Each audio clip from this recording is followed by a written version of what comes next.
It's by life to the afterlife.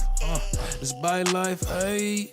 Yeah, we live that by life. Last of a dying breed, and we throw a bread. You could tell from our pedigree. Bring your dog for training, but we treat him more like therapy. We do this for the Lord, dog. It's all about the legacy. Yeah, we live that by life. Last of a dying breed, and we throw a bread. You could tell from our pedigree. Bring your dog for training, but we treat him more like therapy. We do this for the Lord, dog. It's all about the legacy. It go.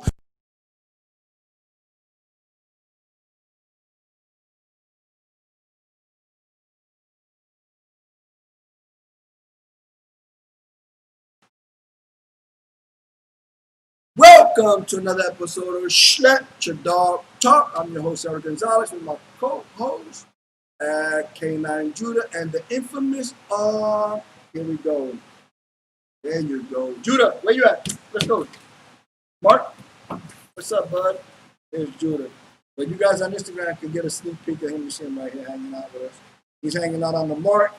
But if you guys are tuning in on YouTube, you can get a better perspective of Judah. Sometime I'll get him to perform a little bit for us. How are you, buddy? High five. Absolutely. Circle. Instagram, you're moving because Judah's doing his little thing. Stand. Do it, stand. Sit. Ready? That's a good boy. There you go, Judah. Watch. Watch. Free, Mark. Good. Down. People think I'm crazy every time I allow him to bark so close to my face. But I'm confident I know what I'm doing. And I know he won't cross that boundary. We only got a few minutes. So I'm going to talk a little bit about, back, down. I'm going to be talking a little bit about introducing protection dogs into the home, to the other family members or what have you. So this week I got a phone call.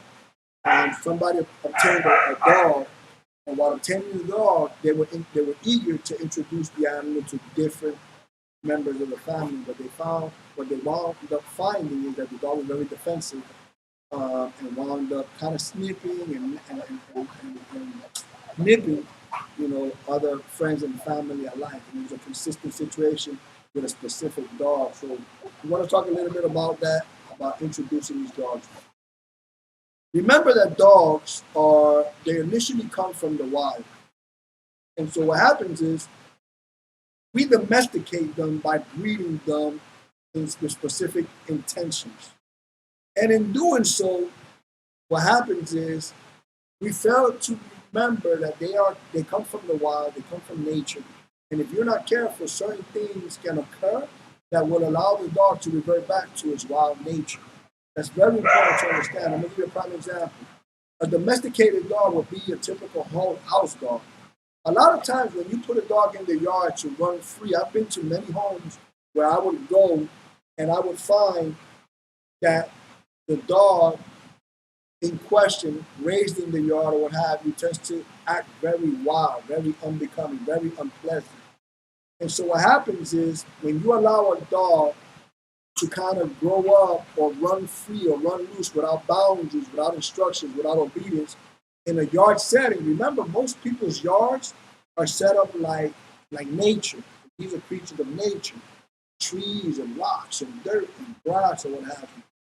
And so if you're not careful, you can, by neglecting the dog, you can allow the dog to become wild when it was once intended to be domesticated. That's very important. I tell people often, when you're dealing with the dogs, it's important to understand that the dogs being domesticated in a home environment with certain boundaries, you're going to enjoy the dog a lot better than if you let the dog run wild or run loose in the yard, because you're going to allow the dog's nature to kick in.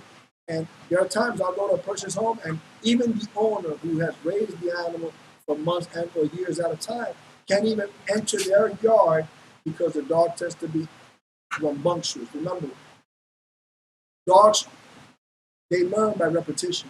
So if they're spending 24 hours a day in their yard, nighttime, daytime, they only see you when you go out there periodically, there's no way you can go out there and kind of dictate and delegate as to what the dog should do when going into his environment. It's like me visiting your home and I tell you, hey, listen, uh,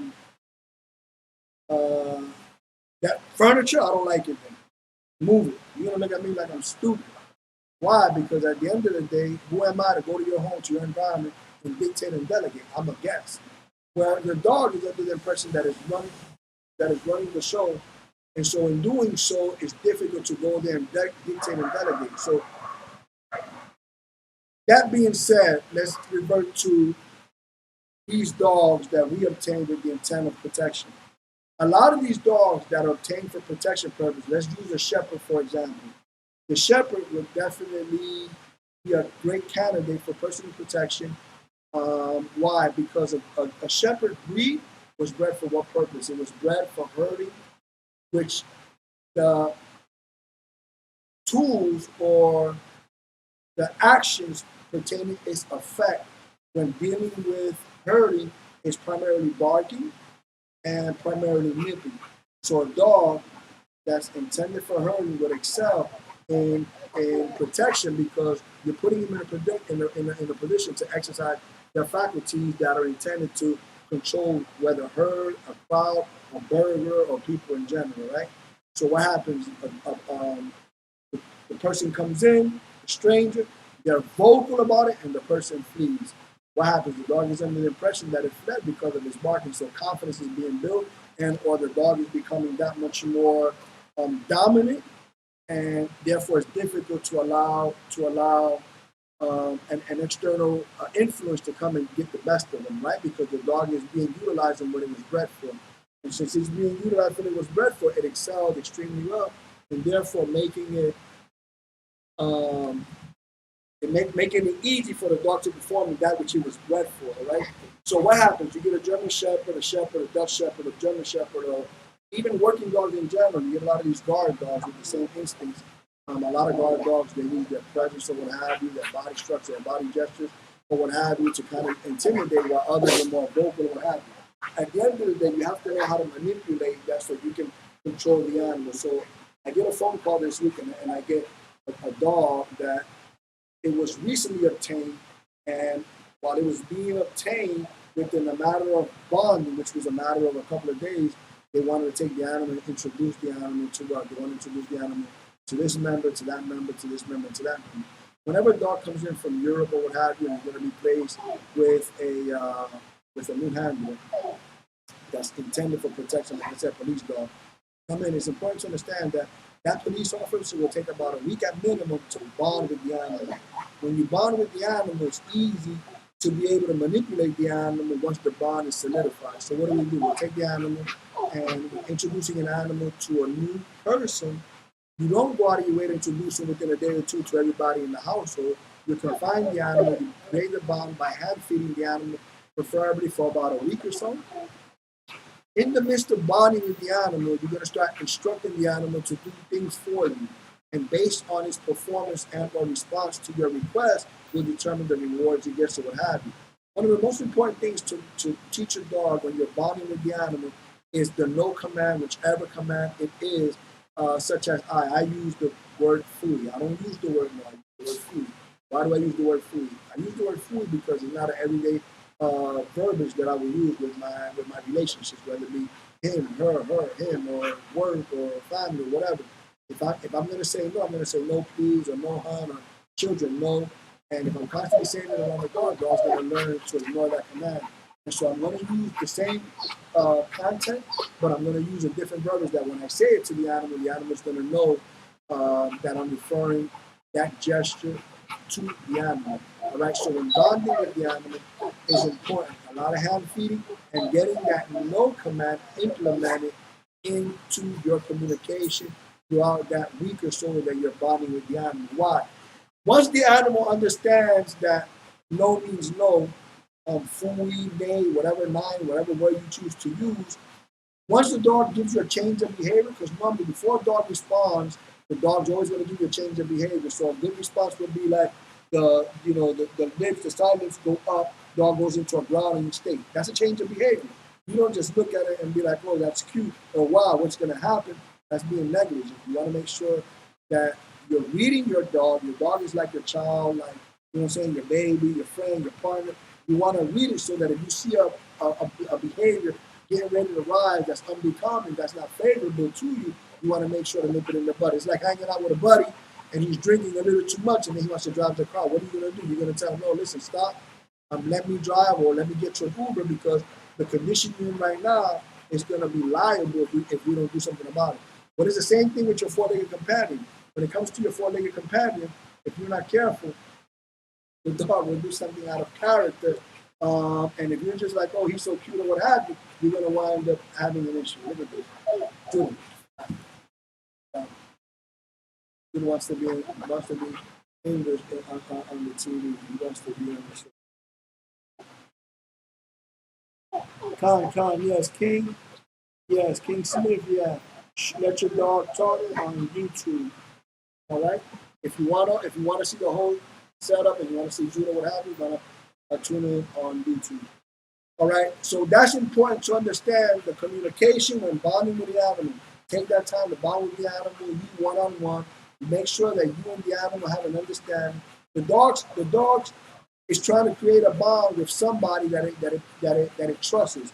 Remember, dogs are pack animals. It wants to be with the pack. You represent the pack, all right? You represent the pack, and the pack is very significant for the animal.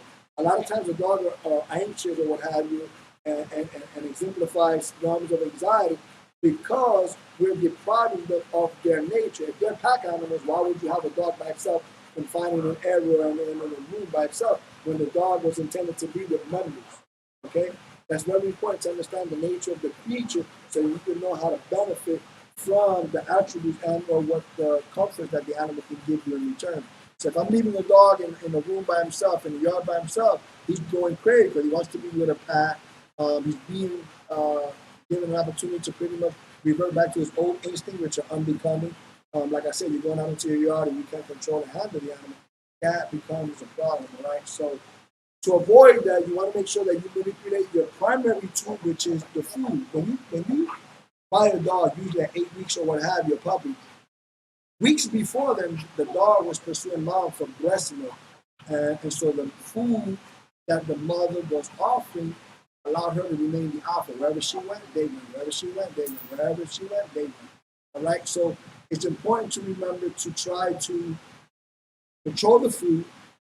In the midst of controlling the food and manipulating the dog and luring the animal to and from what you want to make sure that you teach the dog what no means, right?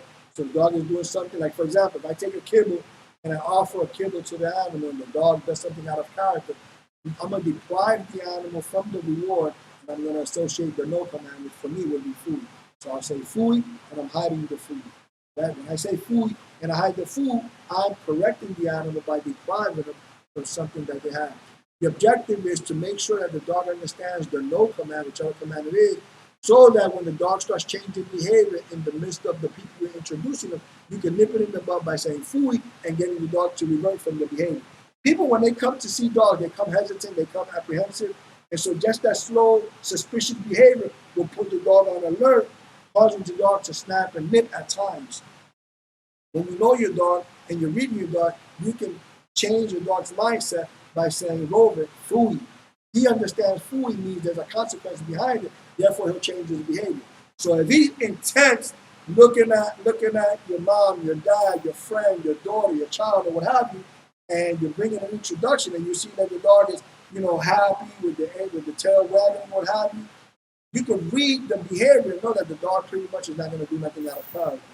However, if you're looking at the dog and you're approaching the animal, this is one of the problems we have. People realize we're already challenging the animal because we're vertical. We're standing up. The dog is here, all right, and we're standing up. So just the approach of this factor right here, we're creating an intimidating, challenging factor for that animal. So by doing so, you have to use window in creating the introduction, because this approach of you walking up to the dog and being so tall, you're going to wind up intimidating the animal. And if you're not careful, you're going to put the dog in a defensive position to want to retaliate. So to prevent that, that's why a lot of times a lot of people come and put their hands underneath the dog, which is cool. But you can't neglect that you're still vertical and that your rest of your torso and your head is above the animal. So even though you're coming low, a lot of times you don't come low enough, and therefore the dog is on the defensive. Next thing you know, the dog is going to snap because, or nip you because when you're coming in, since you yourself are apprehensive, you're coming in kind of slow and you're kind of like being suspicious. And dogs don't like that type of behavior. It's better to shock you at them, hey, what's up, buddy? Good dog, and walk away rather than come suspicious, because in your suspense, the dog is going to wind up retaliating and attacking you. Next thing you know, you're going to make a big deal out of something that could have been avoided because you failed to read your dog appropriately. So, feed your dog. If your dog is full, he doesn't want to eat, fast him for a day. I don't care. Fast him for a day. Make sure he has water. When you fast him, come with the food. Introduce yourself with the animal. Once he's eating, one of the things that I do to test an animal, if I feel like the dog is being stubborn and doesn't want to eat from my hand, I'll take a kibble and or a piece of hot dog, whatever I'm using. I'll put it in a close vicinity of where the dog is at. I'll walk away, go to the bathroom on purpose, do something, come back. If the food is still there, no problem. Eventually, the reward is going to disappear, whether it be 10, 15, 20 minutes, 6 hours from now, or tonight. Regardless, it's going to disappear. Once it starts disappearing, now I know that the dog is starting to build this appetite, and so now I'm building up on the animal's interest, and therefore I can start using the food. At the end of the day, I get people telling me, my dog is starving, he doesn't want to eat. Fast him. All right, fast him for a day. Fast him for a day and a half. Make sure he has water, but fast him from food. And then start leaving kibbles and or pieces of hot dog around. And if they start disappearing, keep a count. I got 3 grains, I put 3 grains. If there's one left, obviously you ate 2 of them. Common sense. Put grains where you can see them on purpose. Babe, I'm putting the grain here. When you walk back in, if it's not, he ate it. Sometimes they're a little apprehensive. They just met you. They don't know you. So they'd rather not eat from your hand, but don't eat right away. Sometimes they won't. So it just depends. Go, hang out, test the animal. Once the animal starts eating, transition that food from the floor to your hand. I like meaty substance. Remember, dogs are carnivores. They're carnivores. They're not rabbits. They don't eat leaves and stuff like that. Now, yeah, in the wild, they'll eat a deer. The deer ate grass. They'll eat the grass, but it's not their main meal. They're carnivores by nature, so I like meaty substances, especially when I'm meeting a new dog. Once I meet the dog, listen, I'm going to revert. I'm going to reiterate what I said. I'm going to introduce the food. I'm going to reward the animal. We're going to create a bond. In the midst of that, I want to start creating a no command, whether, like I said, food, no, nine, or whatever. Once you start introducing the no command and you feel like the dog is responding to your no command, at that point, whether it be a week, we can have 2 weeks, or what have you, at that point, once you start feeling comfortable with the dog understanding what no means, then you can start introducing the animal to the loved ones in your personal circle, whether it be friends, children, this, that, or whatever. Right? That's very important because at the end of the day, through negligence, you can become liable by your dog being irresponsible and biting because you didn't know how to do your due diligence in creating that bond and creating that introduction. All right? So I'm pretty much done. I want to reiterate that I got some phone calls this week pertaining to situations as such where dogs were being introduced to other members and or strangers or what have you. The dog was just in bunches and out of control. Right? Why? Because when you get a dog, bond with the animal, and you bonding with the animal, teach the dog a no command in the midst of that bond. Once you implement that, now when you introduce the dog and you see a change of behavior, growling, snarling, or what have you, it's easy to deter the animal, like saying 3, no, 9, or whatever, to kind of get the dog to change. Another thing you can do is allow that person in your personal circle, whether it be a family, friend, this, that, or somebody you care about, somebody you love, you can allow them to give a kibble here and there. Now, the difference between you, the owner, and the relative that you're trying to create that bond with, I like meaty substance. I'll give my guest maybe like a dry kibble. So basically what I want to do is I want to make sure that the treat or reward that I'm giving is a higher preferred treat than what they're offering. All right? They're going to probably take it and then ignore it or what have you. But the point is you want to make them come to the animal in a friendly manner, so you want to. Do I sometimes say, here, take the piece of hot dog as well? Sure, I may do that as well. But if you create the division between you as the owner and the guest, that would be ideal. So you're offering a piece of hot dog when they're offering a grain or a kibble of a preferred food.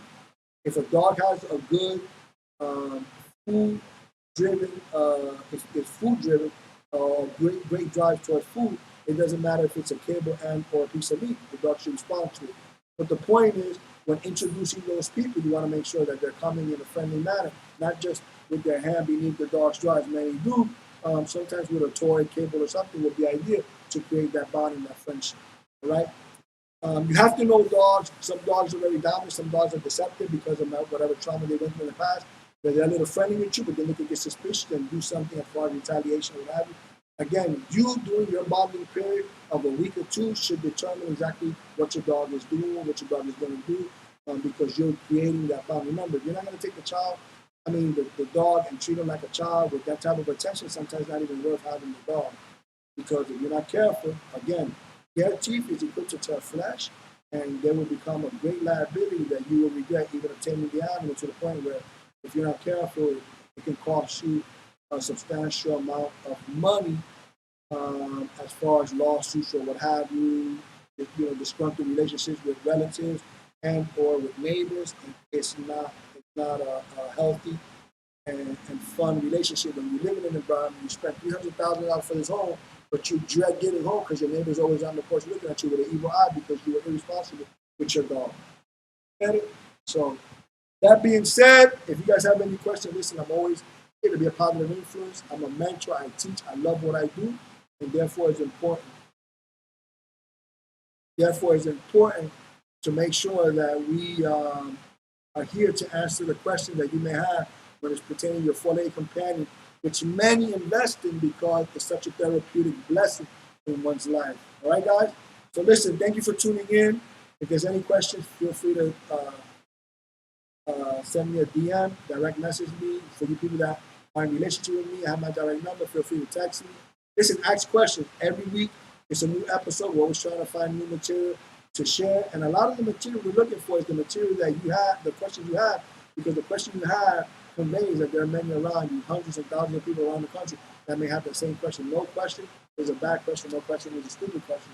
So I'm looking forward to getting your question so that as the episodes arrive, we can tune in and nip that question in the butt to better allow you to have a greater relationship with your four-legged companion and the rest of your household. Okay, guys? Again, listen, thank you. Instagram, hang out in there for a minute. I'm going to tune into you guys in a minute. I'm going to sign off from YouTube. You guys on YouTube. Hey, YouTube world, thank you guys for hanging in there with us. Again, if you have any questions, feel free to tune in and hang out, ask questions, whatever. And whether it's during the episode and or after the fact, our videos are going to be displayed after the fact.